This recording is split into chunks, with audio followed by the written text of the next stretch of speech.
Le 21 février 2019, l'UNESCO a célébré la Journée internationale des langues maternelles.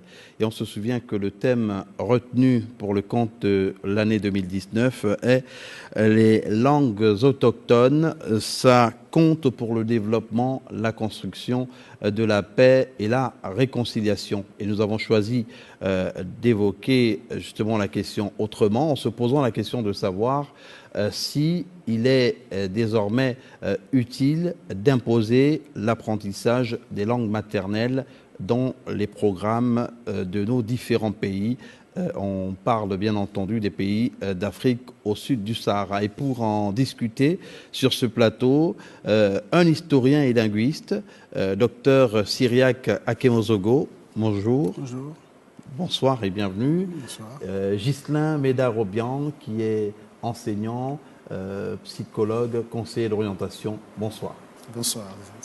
Et d'abord, pour aborder pleinement le sujet, on va revenir sur les différentes définitions données par l'UNESCO concernant le statut des différentes langues, quelles sont les langues locales qui sont menacées de disparition, quelles sont celles qui ont encore la possibilité de pouvoir être parlées. C'est un sujet proposé par notre rédaction.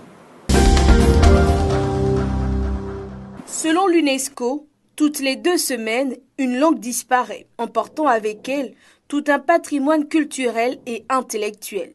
De ce fait, la Journée internationale de la langue maternelle est célébrée le 21 février de chaque année. Cette année, elle sera célébrée dans le cadre de l'année internationale des langues autochtones, avec pour thème les langues autochtones, ça compte pour le développement, la construction de la paix et la réconciliation.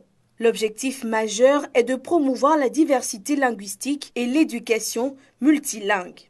Une langue est vulnérable quand la plupart des enfants d'une famille la parlent, mais de façon restreinte. En danger lorsque les enfants ne l'apprennent plus comme langue maternelle à la maison. Dramatique quand elle se limite aux seuls grands-parents et quand la génération des parents se contente de la comprendre sans la parler avec les enfants. Elle est d'autant plus critique quand les locuteurs les plus jeunes sont les grands-parents. Éteinte quand tous les locuteurs sont morts.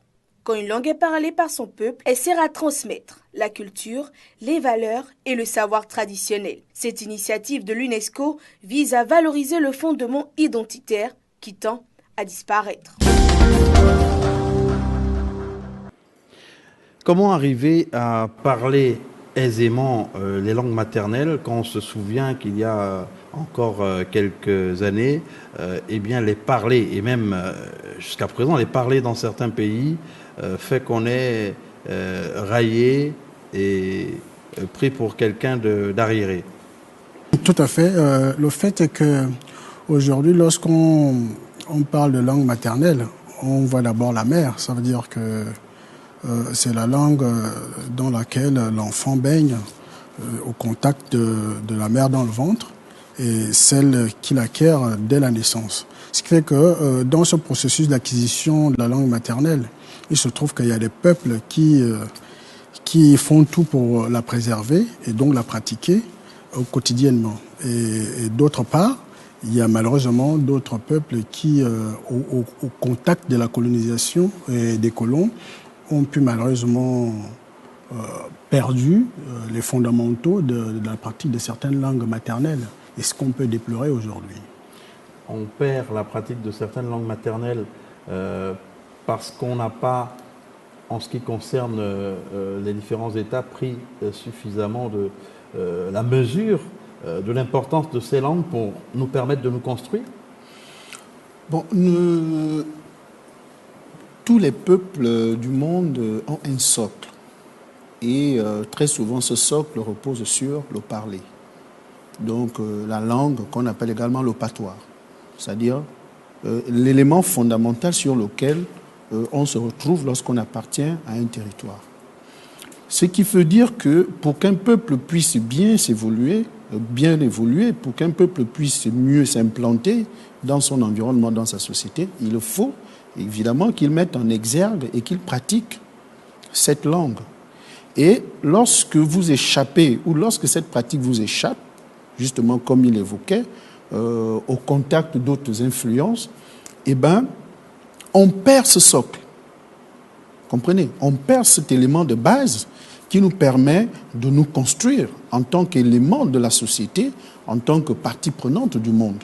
Et une fois qu'on l'a perdu, pour beaucoup, ça devient un peu compliqué pour la suite, même si on va s'approprier d'autres valeurs linguistiques, comme beaucoup de peuples, comme c'est le cas actuel pour beaucoup de peuples, mais toujours est-il que la perte justement de cet élément de base, de nos acquisitions et autres, est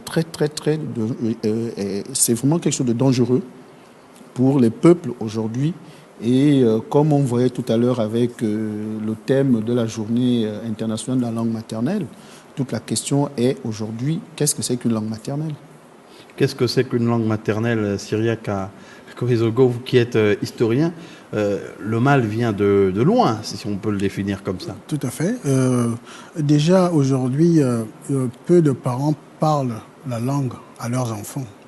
Parce que lorsqu'on parle de langue maternelle, on voit déjà l'origine, la base, c'est-à-dire le milieu dans lequel baigne chaque enfant, tout individu. Par exemple, je prendrai mon cas. Moi, je suis fan du Nord et j'ai appris ma langue maternelle au contact de ma mère. Ma mère qui, dès la naissance, m'a toujours parlé en langue et moi vice-versa. J'ai jamais parlé français à ma mère. Donc, ce qui veut dire que la pratique de la langue fan est devenue automatique. Je ne sais même pas à quel moment je l'ai appris au contact de mes parents. Mais je me dis, bon, je suis né, c'était tout naturel. Et de fil en aiguille, au contact des autres, des camarades, à l'école, c'est vrai que c'était un peu douloureux. Parce que je me rappelle, lorsque j'arrive au primaire, il y avait la pratique du symbole. Le symbole, c'était le crâne d'un animal qu'on mettait au cou de celui qui ne s'exprimait pas en français. Qui s'exprimait pas en français. Ce qui avait été un tournant décisif dans le reniement de soi. Parce que beaucoup d'enfants, dès le primaire, avaient commencé à ressentir la langue maternelle comme étant quelque chose d'arriéré, quelque chose de primitif qui ne nous permettait pas d'évoluer. Parce que quiconque parlait la langue maternelle était tout de suite taxé de villageois. Donc, petit à petit, il y avait des groupes qui se composaient, c'est-à-dire des groupes qui parlaient bien, ceux qui s'en sortaient le mieux en français, se promenaient ensemble, et ceux qui, malheureusement, n'ayant pas été au contact avec ceux qui châtiaient bien, ceux qui châtiaient la langue de Molière, bon, se retrouvaient entre eux et pendant la récréation, parce que la règle, c'était laquelle? Il fallait trouver quelqu'un qui s'exprimait pas pour lui remettre le symbole. Et celui qui rentrait avec le symbole à la maison se voyait infliger 50 coups de chicotte le lendemain matin. Vous voyez un peu la violence physique et psychologique exercée par certains maîtres à l'époque. C'était une loi instaurée pour le rejet. C'était un travail de destruction savamment orchestré, parce qu'on voit bien qu'il y a eu de la violence pour imposer ces pratiques.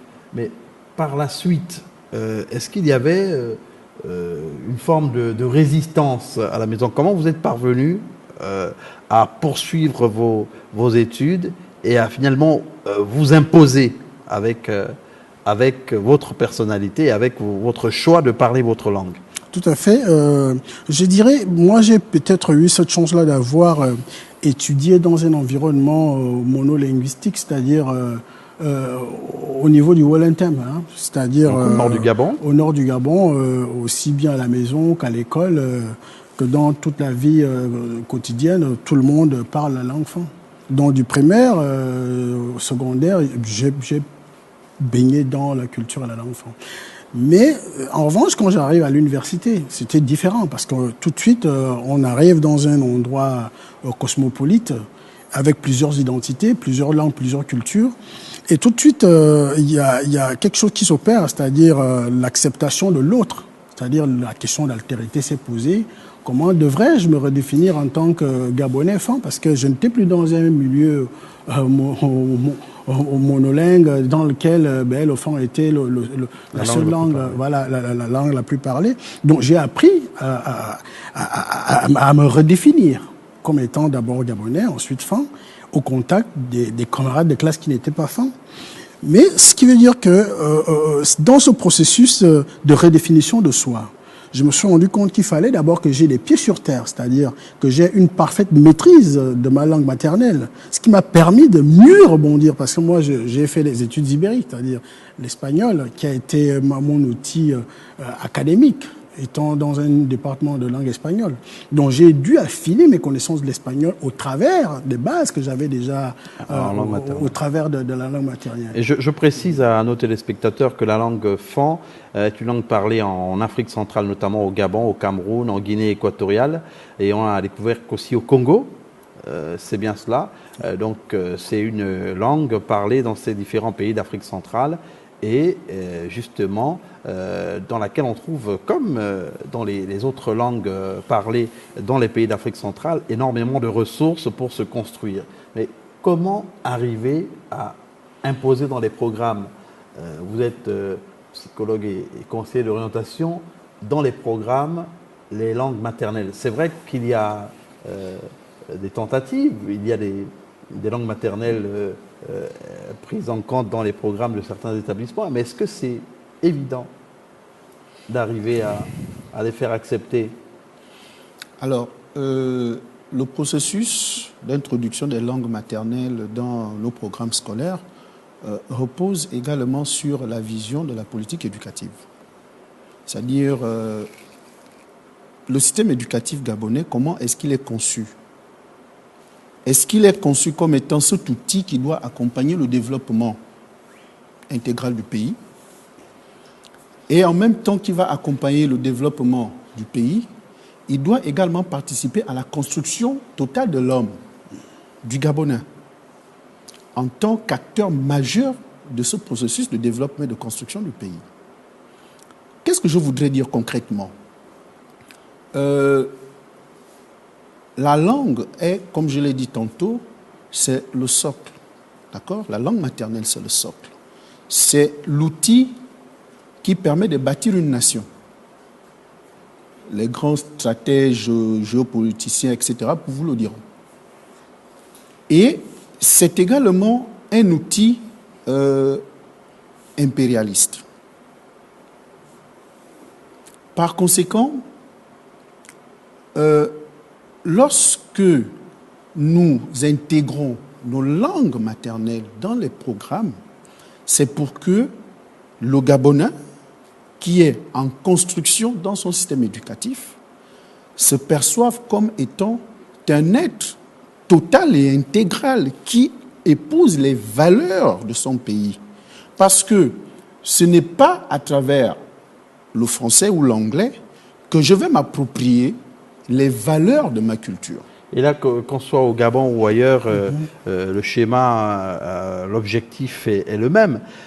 Mais justement, est-ce qu'il n'y a pas une limite lorsqu'au-delà de la pratique domestique de la langue, on ne peut pas, en parlant sa langue maternelle, par exemple, prétendre par rapport à cette qualification, prétendre à des emplois bien rémunérés, prétendre à intégrer certains milieux simplement parce qu'on est compétent dans l'utilisation de sa langue maternelle.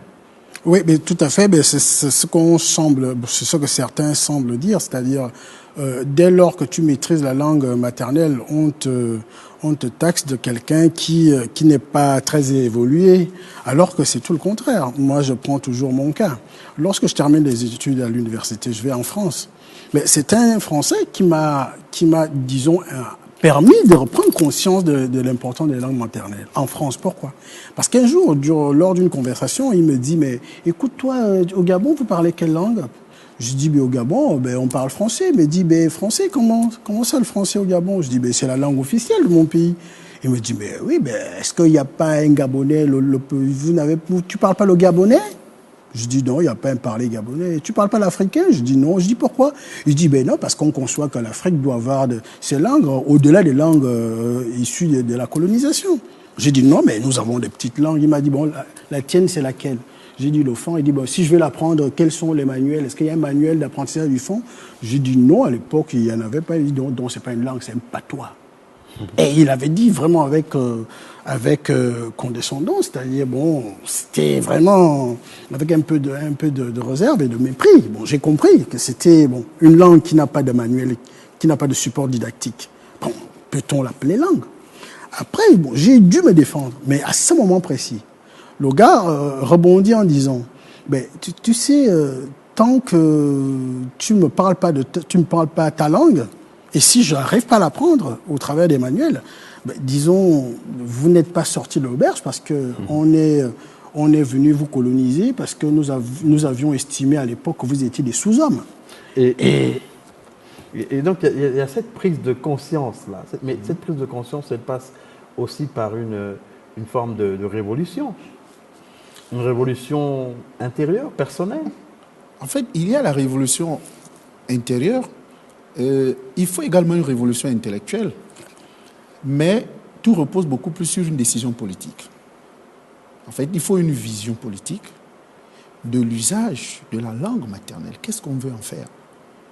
Quelle est son utilité, en fait? Ce sont des questions qui font l'objet de débats depuis un certain nombre d'années au niveau de l'université Omar Bongo, par exemple, ou à l'école normale supérieure, au Gabon, dans les départements de langue, etc., où la problématique a été posée. Comprenez, la problématique a été posée.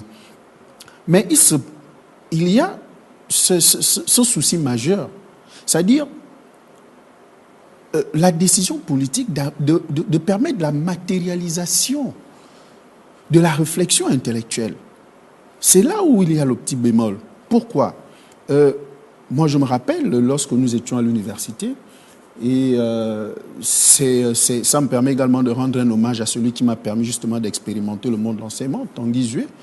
Il était linguiste et il enseignait les langues maternelles au collège Kouaben à l'époque. Comprenez? Et il y avait un manuel, le Rapidolingue, produit par, je crois, la Fondation Raponda. Dans ce manuel, il y avait, je crois, il devait y avoir 4 langues comme ça. Il y avait le Fan, il y avait le Bavarama, il y avait le Mienais et puis l'Ipounou, oui. Voilà, 4 ethnies, il faut le préciser pour nos téléspectateurs du Gabon, hein, des langues bantoues. Bon, c'était sous forme de grands regroupements. Voilà, c'était sous forme de grands regroupements. Et c'était un enseignement qu'on dispensait à l'époque, je crois, de la 6e en 5e. À titre expérimental. Comprenez? Mais une fois passé le cap de la 5e, ça s'arrêtait. Or, il aurait été de bonne loi que le gouvernement se dise, on parle de revalorisation de la culture gabonaise. On va revaloriser les langues, plutôt on va revaloriser les danses, on va revaloriser l'art dramatique, l'art culinaire. Mais ces différents mots d'expression culturelle s'expriment à travers quoi? À travers les langues. Parce que pour que moi je m'initie, par exemple, à une langue, ou plutôt à une danse traditionnelle, il faut que j'ai la maîtrise du langage traditionnel de cette danse-là. Mais si on ne me l'apprend pas, comment je fais? Vous voyez, tout à l'heure, il a évoqué un peu le cercle familial. Aujourd'hui, le cercle familial demeure le seul milieu dans lequel tu es susceptible d'apprendre ta langue maternelle. Or, le Gabon devient un pays métissé. Parce que le métissage, ce n'est pas uniquement un noir et un blanc. Le métissage, c'est également un enfant qui épouse un pounou. Ce sont des enfants métis. De différentes ethnies qui se brassent. Qui se brassent. Qui se mettent ensemble. Et ce brassage vient également poser vient encore compliquer un tout petit peu l'équation. Or, il devrait être une source de richesse pour nos enfants actuels. Parce que comme il a dit, nous, on a grandi dans des provinces monolinguistiques. Vous voyez, où on ne parlait qu'une langue. Bon, tu fais du primaire au secondaire et tu es au contact d'autres langues lorsque tu arrives à l'université, pour ceux qui ont eu cette chance ou cette possibilité. Et c'est quand tu arrives à l'université que tu découvres que non, mais tu n'es pas seul. Il y a d'autres personnes qui parlent d'autres langues. Et qu'au contact de ces personnes, il va bien falloir que vous puissiez échanger. Mais tu n'as pas les rudiments et tu ne sais non plus comment faire pour acquérir justement les éléments linguistiques de cette langue-là. Tu es obligé de te faire quoi? De te focaliser sur le français qui devient aujourd'hui, comme on voit un peu les statistiques de l'OIF, 80% de la population gabonaise parle français et le Gabon est aujourd'hui le premier pays en Afrique francophone d'Afrique noire. Et c'est un, on va dire, un gros boulet que les Gabonais travaillent parce que à un moment donné, on se rend bien compte que les pays qui ont une langue nationale ou bien des langues nationales sont des pays qui avancent. On a l'exemple de l'Éthiopie. D'ailleurs, des Gabonaises ont récemment été admises, 10 Gabonaises, dans l'une des compagnies aériennes de l'Éthiopie. Donc, après avoir justement été en immersion dans l'apprentissage de l'amharique. Tout à fait. Donc c'est un modèle qui pourrait être reproduit. Bon, oui, je dirais, oui, c'est un modèle dont d'autres personnes pourraient s'en inspirer. Bon, je vais revenir un peu avant de continuer sur ce qu'il a dit, c'est-à-dire la question des politiques d'instauration d'une langue, par exemple linguistique, ou de l'imposition d'une langue. Je vous prendrai l'exemple. Est-ce qu'il ne faudrait pas simplement, après avoir décidé au niveau des pouvoirs publics, mettre les moyens ensuite? Parce qu'au Nigeria, par exemple, ils ont imposé l'apprentissage des langues maternelles depuis les années 80. Oui, il y a des si je peux me permettre, après tu vas rebondir. Je disais tantôt qu'il y a déjà des fondamentaux qui sont là. Comprenez? Il y a déjà des fondamentaux qui sont là. Il y a des départements qui œuvrent pour ça. Mais le problème, c'est que c'est à titre expérimental ou bien c'est un engagement personnel d'un chef d'établissement. Il n'y a pas de véritable projet. Aujourd'hui, par exemple, dans quel type d'établissement est-ce que tu pourrais trouver un enseignant de langue maternelle? Ce sont les établissements confessionnels catholiques. Et je ne pense pas que ce soit dans tous les établissements déjà confessionnels catholiques. On a par exemple actuellement l'Immaculée. Et ce n'est qu'au premier cycle. Je crois les deux premières, 6e et 5e. Je ne sais pas si ça va jusqu'en 3e. Vous voyez que ça, c'est la sensibilité du chef d'établissement. Il se dit, écoutez, voilà, il faut quand même que mes apprenants acquièrent les rudiments des langues maternelles, etc. Mais s'il y avait une décision politique pour dire, désormais, dans les programmes scolaires, il va falloir, à terme, qu'il y ait l'introduction des langues maternelles et on envoie les gens dans les laboratoires pour concevoir des manuels. Lui, par exemple, il a de bonnes productions qui peuvent être utiles. Vous voyez un tout petit peu. Il y a des dictionnaires. Quand je fais quelque chose, il y a des dictionnaires dans les langues locales, au Bamba, Fan, etc., etc. Nous avons des grands linguistes qui ont produit des œuvres qui peuvent être transformées en manuels d'apprentissage. Nous avons le professeur Daniel Frankidiata. Nous avons Daouda Moudiama. Il y a de grands linguistes dans ce pays qui ont travaillé sur ces questions de fond. Justement, mais comparativement à d'autres pays d'Afrique subsaharienne, justement, ce qui coince, semble-t-il, du côté de Libreville, c'est franchir le pas avec la volonté politique qui serait accompagnée de moyens.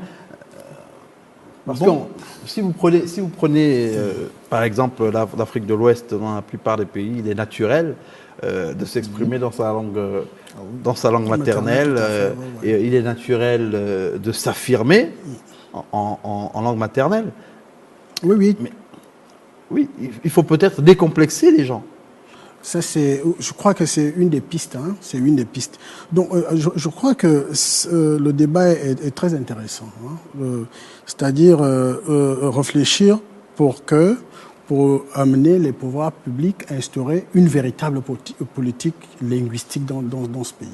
Vous prenez le cas, par exemple, de l'Afrique de l'Ouest. Nous avons le Sénégal récemment, Macky Sall, il y a, je crois, 2 mois, qui a pris un décret permettant à tous les chercheurs ayant étudié Wolof de traduire toutes les œuvres des écrivains sénégalais des œuvres françaises traduites en Wolof. C'est-à-dire, j'étais récemment en Espagne au mois de juillet. J'ai croisé 2 Sénégalais qui sont venus se former dans la linguistique et littérature Wolof pour renforcer ce département en vue de nationaliser beaucoup plus la langue dans les manuels, dans infrastructures. En fait, le problème, il est structurel. Il faut une meilleure organisation. Il y a une meilleure organisation. Il y a aussi des moyens qui vont la politique d'accompagnement. Il faut accompagner les chercheurs. Par exemple, récemment,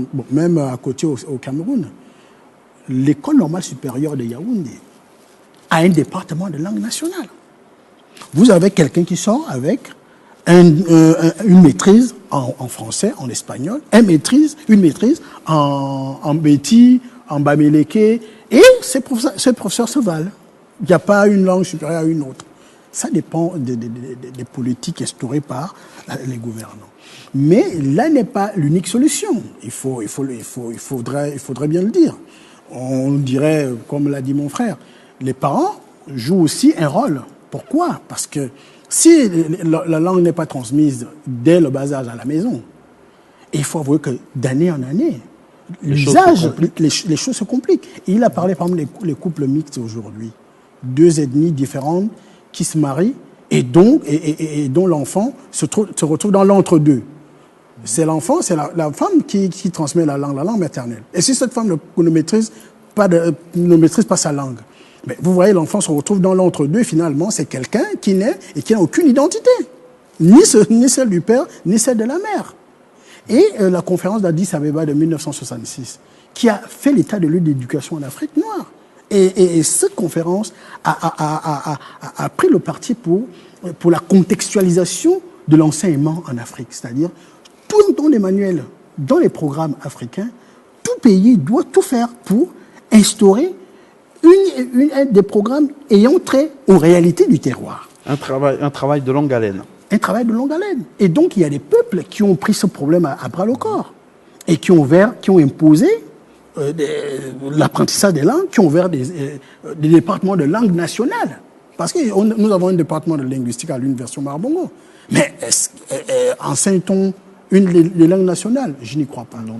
Donc il faut absolument faire des efforts. Et d'ailleurs, on se souvient que le 16 juin 1976 en Afrique du Sud, justement ce problème de langue a été à l'origine d'une quasi-insurrection, puisque les élèves avaient manifesté pour rejeter l'Afrikaans. Mais là, il y avait donc très tôt déjà une prise de conscience.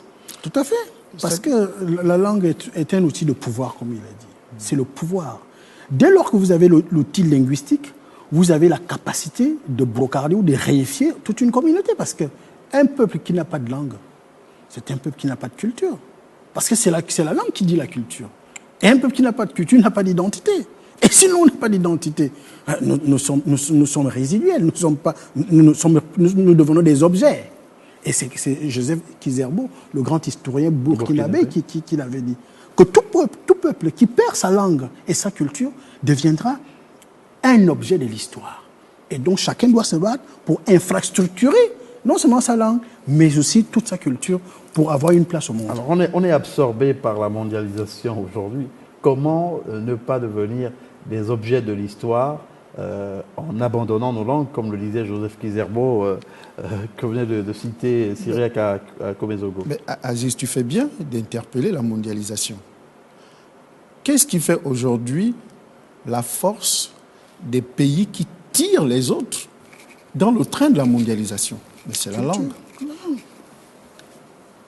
À l'université au Marbongo, au Gabon, il n'y a pas un département dans lequel on va développer nos langues maternelles. Il n'y en a pas. Mais on vient d'ouvrir, il y a désormais un département de mandarin, il y a un département pour l'allemand, il y a les études ibériques classiques et tout, il y a l'anglais, etc., etc. Aujourd'hui, quelle est, en dehors de l'anglais, la langue qui fait asseoir le business? C'est le mandarin. D'accord? Mais le mandarin, c'est une langue qui appartient à un peuple qui s'est imposé en moins de 50 ans. Je dis bien en moins de 50 ans. Selon les prédictions de Mao Tse-tung dans son fameux discours de 1949, il avait prédit que d'ici 50 ans, le monde va trembler devant la Chine. Et aujourd'hui, le monde tremble devant la Chine. On est obligé de s'initier au mandarin pour exister. Mais toujours est-il qu'on veut exister aux yeux de qui? On existe d'abord aux yeux de soi-même, avant de prétendre exister aux yeux d'autrui. Mais justement, il y a un problème. Il faut arriver à se décomplexer. Mais comment se décomplexe-t-on lorsque nous n'avons pas la possibilité de valoriser davantage ces langues? C'est simple. On fait comme par exemple au Sénégal, comme en Algérie. C'est-à-dire les départements dans lesquels on étudie les langues étrangères, d'accord, on assoit l'enseignement sur les langues locales. Pour que quelqu'un puisse mieux apprendre une langue étrangère, il faut qu'il soit en capacité de tirer des similitudes avec son langue, son parler. Comprenez? C'est comme ça. Par conséquent, qu'est-ce qu'on fait, par exemple, en Algérie ou dans la plupart des pays maghrébins? Pourquoi est-ce que là-bas, on peut avoir toutes les langues, l'anglais, l'espagnol, le français, le mandarin, tout, mais toujours est-il que tu veux négocier, on te dépose d'abord l'arabe sur la table. On commence par l'arabe, ensuite on verra les déclinaisons dans les autres langues, parce que c'est ce qui fait leur identité, c'est ce qui fait leur force. Il faut dire qu'il y a des frémissements. On voit sur les réseaux sociaux des pages dédiées à l'apprentissage de langues maternelles africaines. Il y a une prise de conscience qui est progressive. Nous avons eu l'occasion d'ailleurs de nous rendre dans les rues de Libreville, la capitale du Gabon, on le rappelle, d'où émet la belle radio et télévision, la chaîne panafricaine internationale, où se trouve notre siège, pour tendre notre micro à certains Africains, certains Gabonais qui se sont exprimés sur l'importance des langues maternelles. L'apprentissage des langues maternelles est une question primordiale pour les Gabonais, puisque c'est un constat fait. La plupart de la génération actuelle ne parle plus les langues maternelles. C'est vraiment une bonne initiative si les parents en général peuvent se mettre là-dessus pour notamment parler aux enfants leur propre langue, afin de communiquer de plus en plus en langue. Bonjour pour nous, Maramboa. Je pense que l'apprentissage de langue maternelle est une chose bénéfique pour nous, surtout nous les jeunes, notre génération. Nous avons tous, autant que nous sommes, bien sûr que d'autres personnes le savent et d'autres ne le savent pas. Ceux qui ont grandi à Libreville, ils ont été éloignés des racines, des cultures. On les a parlé le français depuis la vitesse, ils ont grandi avec. Et je pense que l'apprentissage des langues est une chose très très importante parce que ça représente notre identité en tant qu'Africains, en tant que nos racines, nos cultures. Et nous devons apprendre pour pouvoir s'épanouir là-dedans. Et ce serait un avantage pour nous, pour ne pas que nous puissions nous déraciner. Nous devons avoir ta racine, nous devons avoir l'identité qui nous reflète. Et c'est pour ça, c'est très important. Donc si nous ne parlons pas bien nos langues maternelles, nous puissions toujours apprendre plus à côté de nos anciens, à côté de nos parents, essayer d'être curieux et toujours demander un peu qu'est-ce que cela signifie à ma langue, à mon ethnie maternelle, à ma langue, qu'est-ce que cela signifie, qu'est-ce que ceci signifie. Et comme ça va nous aider à nous en sortir en ce qui concerne notre culture et notre langue. L'apprentissage des langues maternelles, c'est une bonne chose dans la vie, surtout dans la vie d'un enfant, parce que c'est des choses à l'avenir, c'est nécessaire. Parce que de nos jours, on n'oublie pas d'où on vient. Si tu ignores tes cultures, tu ignores d'où tu viens, c'est que ta vie n'est rien. C'est bon, c'est le seul conseil que j'ai à donner à mes frères. Bon, dès qu'à dit Kabana, ne laissez pas les enfants. Chez nous, quand tu appelles quelqu'un en Ibo, tu dis bien ou tu es bien. Cela veut dire tu viens d'abord ici. Tu comprends? Oui, c'est bon. C'est bon d'apprendre la langue maternelle. Alors, vous parlez quelle langue? Je parle la langue Bissa. C'est dans quel pays? Burkina Faso. Alors, est-ce que vous pouvez nous dire un mot en votre langue maternelle? Oui, bien sûr. Allez-y. Bon, par exemple, bonjour à ma langue Bissa. Kadom Laki, la fille en va, content. Je pense que l'apprentissage des langues maternelles nous permet de connaître nos origines, les origines de nos traditions et de nos parents. Alors, quelle est ta langue maternelle? Bon, la langue de ma mère est Bakélé, de la province de la Hongounie en Mouila. En Bakélé, pour dire bonjour, on dit Ogimoine, et puis la personne répond Nagweni. Il faut dire que l'apprentissage de langue maternelle est très important dans notre société. Étant donné que l'apprentissage de langue maternelle, déjà, c'est la diversité d'un pays. Il est très important aujourd'hui pour nous et pour nos enfants de comprendre et d'apprendre les langues maternelles dans la mesure où ces langues maternelles nous permettent non seulement de conserver notre culture, mais également de créer la diversité dans notre pays. Moi, je suis fan, par exemple. Je peux dire bonjour, Mbolo, comment ça va, tu vois. Une réaction? Je suis à la fois ému parce que j'ai vu une petite fille là qui a su se présenter et le constat est le même, hein, c'est-à-dire tous les intervenants militent pour l'apprentissage des langues maternelles, pour la défense de l'identité, la culture. Et je dirais que pour nous qui venons d'un milieu assez monoculturel, hein, c'est tout naturel. Mais cependant, aujourd'hui, force est de constater que beaucoup de jeunes cadres issus de notre province aussi, qui se sont installés à Libreville, rentrent dans ce péché qui consiste à parler français à leurs enfants. Et cependant, on se demande, quel genre d'enfants laissons-nous demain? Ces enfants hybrides qui naissent au XXIe siècle. Quelle identité pourraient-ils défendre demain? Et sachant que le patriotisme, qui n'est pas forcément le rejet de l'autre, mais je veux dire, tu as parlé tantôt de comment se décomplexer. Voilà. Se décomplexer d'abord, c'est d'abord avoir confiance en soi. J'ai confiance en moi, j'ai confiance à d'où je viens, à ma culture. Et la curiosité qui peut nous animer à se dire, je baigne dans une culture, je viens d'un milieu, et ce milieu-là se caractérise par tel ou tel pan culturel, m'amène forcément à avoir un œil pour apprendre et ensuite transmettre.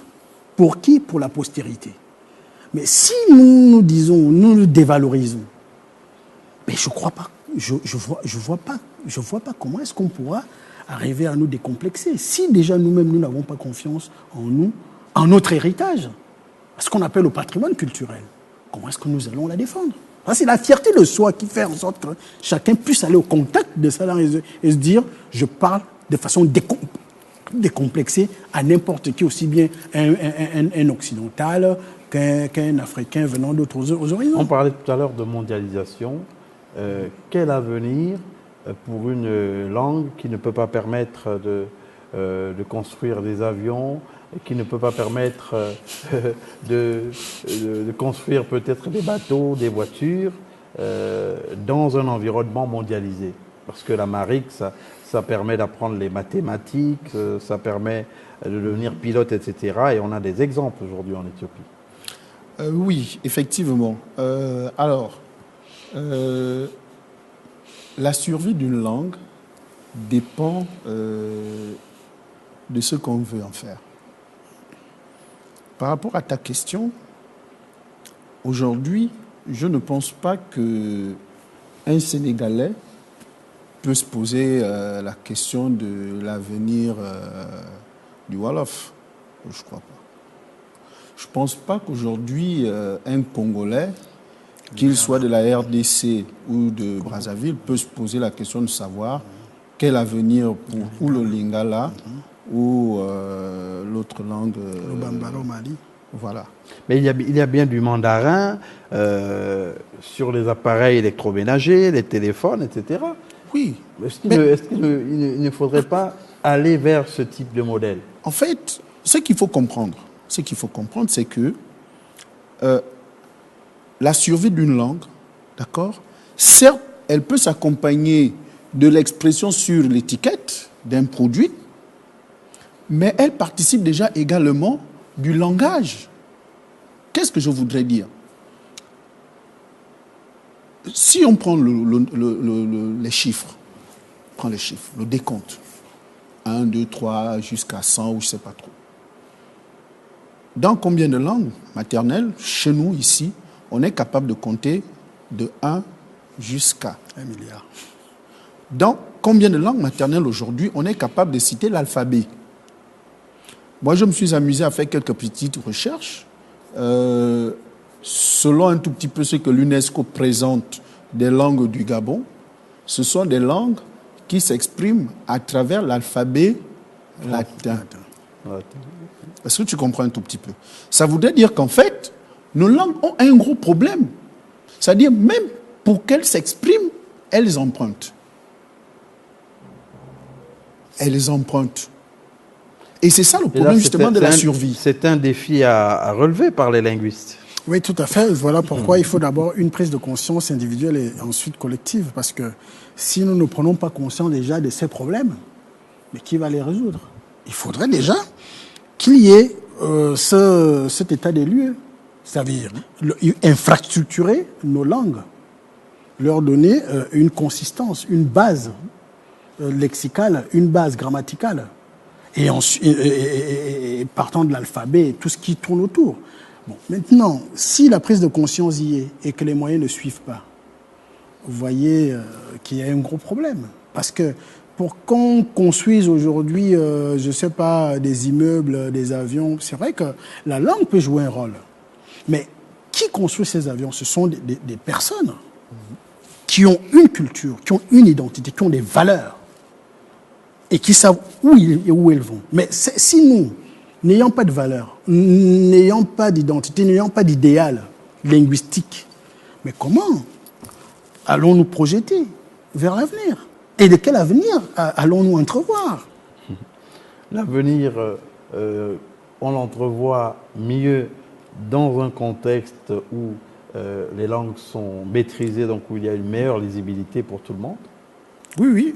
Normalement, c'est l'idéal pour le Gabon. L'idéal pour le Gabon serait que il y ait un existant réel de nos langues. C'est-à-dire que ça ne doit pas être simplement ces symboles culturels, comme c'est le cas actuellement, parce que nos langues sont des symboles culturels. Je me permets, les linguistes pourront me corriger, mais je me permets quand même de le dire. Nos langues sont des symboles culturels, c'est-à-dire, bon, je suis Fan, je m'exprime en Fan, tant mieux. Je suis Pounou, je m'exprime en Pounou, tant mieux. Mais qu'est-ce qui me permet de transmettre un héritage linguistique à mes enfants? Voilà pourquoi, lorsque le colon arrive, il nous dit, vous vous inscrivez dans l'oralité. Par conséquent, il a si bien démontré, tout ce qui est oralité ne relève pas d'un héritage qu'on peut véritablement transmettre comme un enseignement. Parce que lorsque le tenant de cet héritage culturel disparaît, s'il n'a pas bien transmis, un sage africain l'a si bien dit, un sage qui meurt, c'est une bibliothèque qui brûle. Vous voyez, pour ne pas signer Amadou Hampâté, je crois. Amadou Hampâté. Et là, nous avons quand même également un autre gros problème.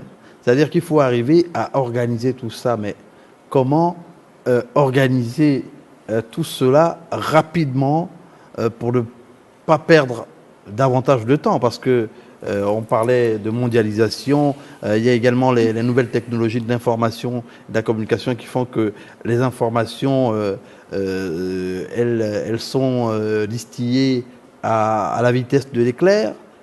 Il y a un gros retard quand même. C'est beaucoup de travail pour les linguistes africains. Oui, beaucoup de travail et tout part de la prise de conscience immédiate. Par exemple, au cas du Gabon, il faudrait déjà, moi, personnellement, je souhaiterais, par exemple, que les gouvernants imposent l'apprentissage des langues maternelles dès la maternelle. Obligatoirement de la maternelle à l'université. C'est-à-dire, ne peut valider, je ne sais pas, le bac si on n'a pas obtenu, voilà, si l'on a obtenu une note supérieure ou égale, par exemple, à 15. Et faire en sorte que les premiers qui sortent de là deviennent des modèles qui vont devenir, par exemple, qui est des professeurs de langue pour nous, langue fan, au même titre que les professeurs de langue espagnole ou anglaise ou mathématiques. Donc, dès lors que le citoyen saura que désormais, la langue que je tendais à négliger, devient une langue qui me permettra d'avoir le bac demain et un emploi, je crois que ça peut changer déjà radicalement les choses. Or là, la parler déjà, c'est signe de stigmatisation. Comment quelque chose qu'on stigmatise va permettre à ce que les gens y... Et ça, c'est le résultat de la colonisation. On est parvenu à faire en sorte que les enfants se gênent de parler leur langue, de parler leur langue maternelle. Tout à fait. Vous savez, très souvent, lorsqu'on évoque ces questions du rôle de la colonisation, j'ai souvent tendance à dire aux gens, notre pays colonisateur n'a fait que reproduire dans les colonies le schéma qu'il avait développé chez lui. Parce que lorsqu'on lit l'histoire de la France, mais pour que le franc s'impose comme langue nationale de la France, il a fallu que des rois mènent des raids vers des peuples qui ne voulaient pas du tout que le franc s'impose. Des razzias. Des razzias, etc. Ça a été le cas pour tous les peuples celtes du nord de la France, donc la Bretagne, etc. On sait à peu près ce qui s'est passé. C'est un tout petit peu ce qui se passe encore aujourd'hui avec la Corse, etc., etc. Donc, la France n'a fait que reproduire les schémas. Ce qui n'est pas le cas, par exemple, de l'impérialiste britannique ou de l'impérialiste espagnol. Eux, ils ont fait avec les langues locales. Et c'est pour cela que ça marche dans la plupart des pays anglo-saxons, anglophones plutôt, où il y a ce mixage, où tout à l'heure, tu prenais l'exemple du Nigeria, de l'Éthiopie, du Kenya, etc., et le Ghana. Là-bas, il y a un mixage entre les langues locales et l'anglais. Et ça passe très bien. Or, chez nous, on nous a fait comprendre que parler la langue locale était une hérésie. Et par conséquent, le schéma a été tellement bien monté qu'au niveau de l'Afrique centrale et singulièrement du Gabon, la moutarde a tellement bien pris. Pourquoi? Parce que le Gabon n'est pas le seul pays colonisé par la France. Mais pourquoi est-ce que ça n'a pas marché, par exemple, en Afrique de l'Ouest? Je ne pense pas qu'en Afrique de l'Ouest, il y ait un pays aussi hybride totalement et déstructuré sur le plan des valeurs linguistiques locales que le Gabon. Le Gabon est un exemple d'école. Mais vraiment, si on veut apprendre comment est-ce qu'on peut détruire un peuple en détruisant à travers sa langue maternelle, mais venez étudier le cas du Gabon.